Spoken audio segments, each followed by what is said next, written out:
un autre exercice où on travaille avec deux variables aléatoires réelles, et on vous demande de montrer que l'espérance du produit, tout ça au carré, est majorée par l'espérance de x carré fois l'espérance de y au carré.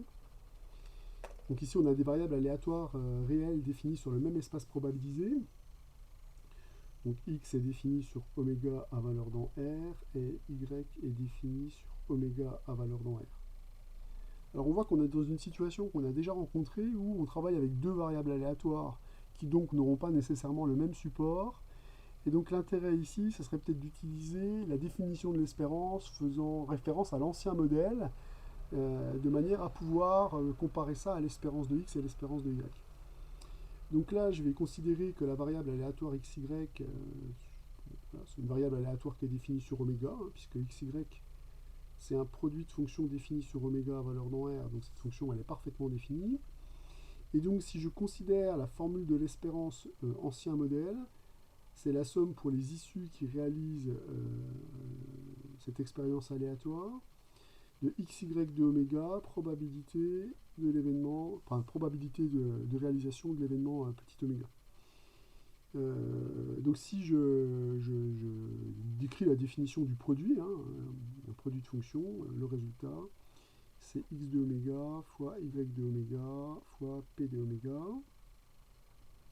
Voilà. Et donc si j'élève tout cela au carré, puisque c'est quand même ça que je dois analyser, je récupère le carré de cette somme. Somme pour oméga appartient à oméga de x de oméga, y de oméga, p de oméga. Voilà ce que j'obtiens. Alors, là, quand on voit cette relation élevée au carré, il peut y avoir un espèce de tilt avec l'inégalité de Cauchy-Schwarz. Puisqu'on a quand même dans le cours une inégalité.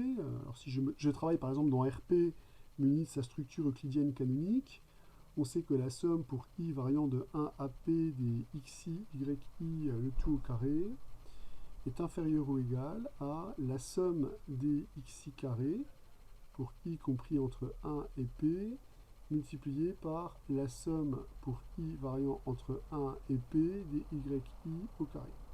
Donc on a cette inégalité, une inégalité dite de Cauchy-Schwarz, qui est valable donc pour n'importe quel PU-play, donc valable dans RP pour n'importe quel PU-play de nombre réel, lorsqu'on travaille avec le produit scalaire usuel. Or ici, oméga est clairement un ensemble fini, donc si j'écris oméga en description, je pourrais écrire ça comme la somme pour i variant de 1 à n, de la même expression en remplaçant oméga par oméga i. Donc en fait, on voit qu'ici, on va pouvoir appliquer l'inégalité de Cauchy-Schwarz. L'idée va être de répartir ce terme-là uniformément, de manière à faire apparaître les espérances qui sont ici.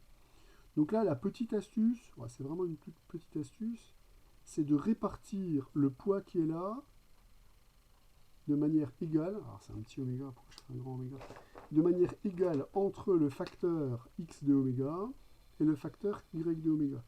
Et ça c'est possible puisqu'évidemment une probabilité est positive. Donc en prenant la racine carrée de ce terme, qui est donc bien défini puisque je viens de dire que c'est un terme positif, on peut dire que ça va remplacer le rôle de xi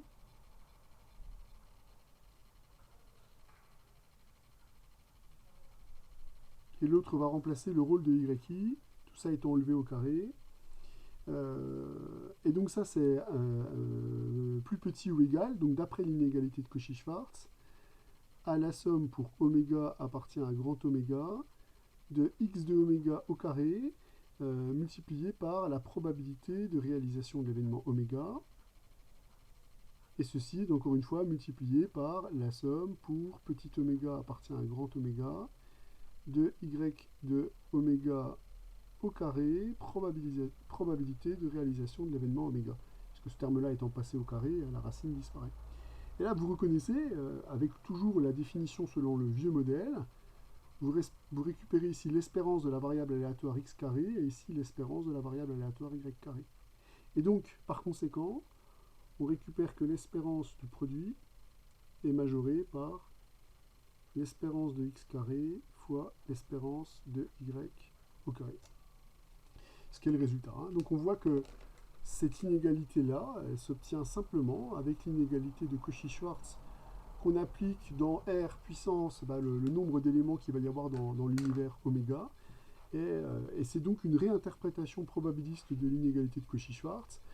Donc on peut s'attendre à voir apparaître, quand on voit des carrés d'espérance, des relations qui font intervenir des inégalités sur les espaces euclidiens. Hein. Voilà, il faut s'y attendre. Hein. Les mathématiques, c'est universel.